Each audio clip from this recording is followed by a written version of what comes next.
নিজেকে ভুলিয়ে সীমানা পেরিয়ে তোমাকে চেয়েছি যে আজ তোমার হাতেই সাজাবো আমার স্বপ্নের ঘর।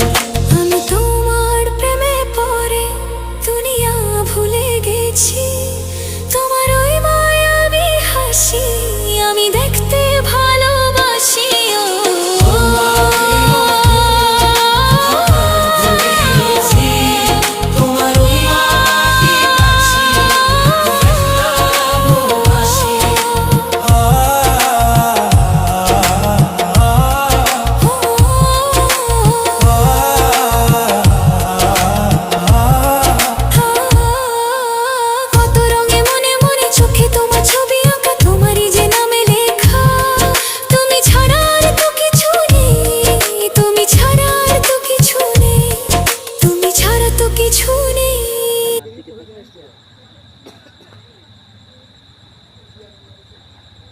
বলবো না আমি